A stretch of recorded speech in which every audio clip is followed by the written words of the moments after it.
or when it's to the point that you will step on someone to become better, that's when the enemy is able to influence.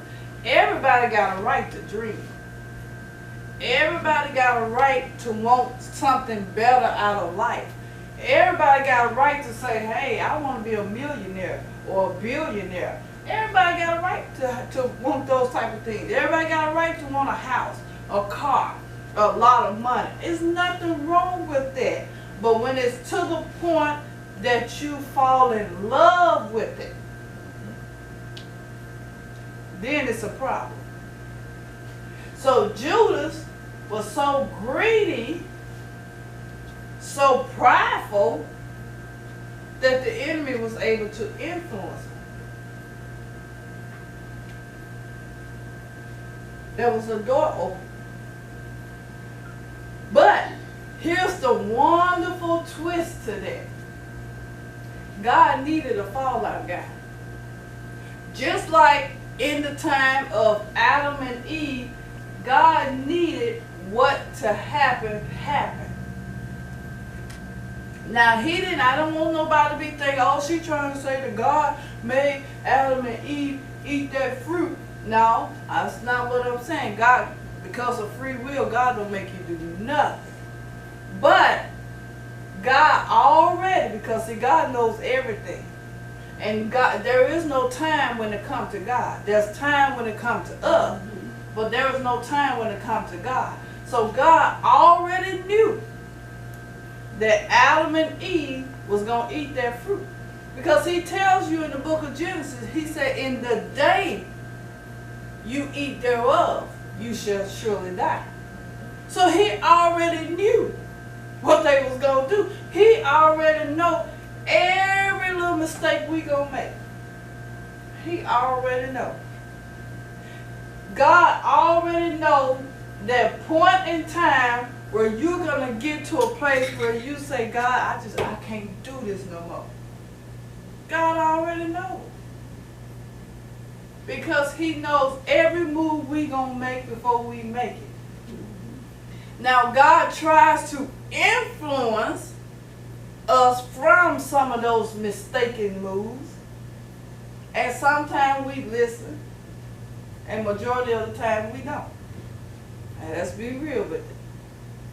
Sometimes we listen, but the majority of the time we want to go our own way.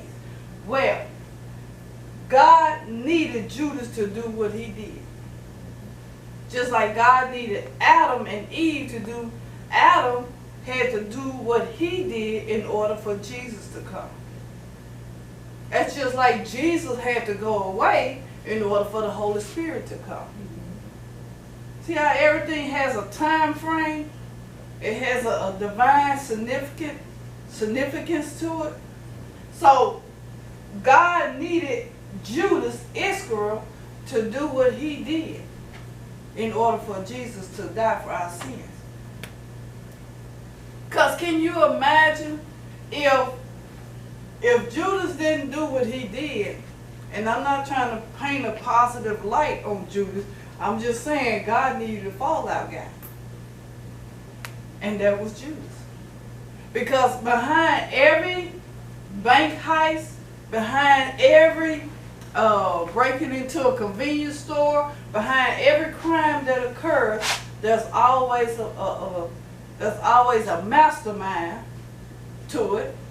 They like to call the person the smart one. And then there's always the fallout guy. So Judas was the fallout guy.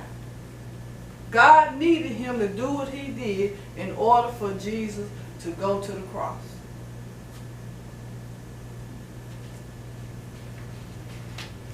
If Jesus was not identified, the prophecy would not be fulfilled and humanity would die in their sin. If Judas had not did what he did, and it's not saying it was right what Judas done, but what I'm saying is God already knew Judas was going to do that, because it was already prophesied in the Old Testament of that day that was coming. It was already, and we're going to go into that here in a little bit. So it was already prophesied that Jesus, which is known as the Son of Man, will be betrayed in the Old Testament. But it didn't happen until we get to the New Testament. I want y'all guys to keep this in your mind. But at the same time, God already knew what Judas was going to do, what Judas Iscariot was going to do, but at the same time, God still gave Judas an opportunity to turn around.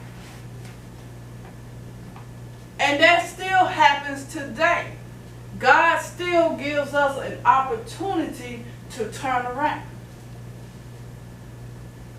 And because we're dealing with suicide here, if you really stop and think about it, when a person commits suicide, they don't just go out and commit it.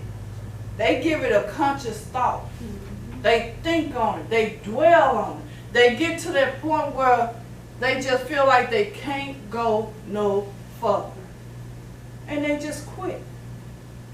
Have you ever just sometimes, and here we go with this self-reflecting, how you ever just sometimes just said, you know what, I just want to quit. No matter what I do, no matter what I say, no matter which way I go, it just don't seem to work. I just want to quit. I know many times, I reflect on my own self. I know many times I would just be sitting there saying, God, I quit. God, I'm tired. God, forget this. I don't care no more. I don't even care if you open my eyes. We've all been there. And if you say, yes you have. Yes you have. I've been to the place I don't care. You done been to the place when we dig a little bit deeper in this, you gonna see. You've been there. You might not got to that breaking point where you actually committed to act, but you've been there. Everybody, whether they want to admit it or not, everybody have had suicidal thoughts. Now, and the reason people don't recognize it is because they don't understand that suicide is not just taking a gun and blowing your brains out. Suicide is not just taking poison. Suicide is not just taking a bunch of pills and going into a sleep and never waking up. Suicide is not taking a knife and like you see on like with the story William Shakespeare, Romeo and Juliet, where he took the dagger and stabbed himself to die. Suicide is not just those physical acts. Suicide can actually be a person who is so stressed, who is so beat down, who is so just hurt and broken, so they just go into a sleep and never wake up. And a lot of people a lot of medical people like to say, oh, they died from natural causes. Now you saying, well, that don't sound like suicide, but it actually is. Because they basically quit. They just couldn't take it no more, and they quit. And so we're not trying to glorify suicide. We're not trying to, what we're trying to do is build a conversation to teach people how to recognize people with suicidal tendencies, or to also recognize when you're starting to go down that rabbit hole to where you may not be able to come back out of, how to stop yourself before you get too deep into it.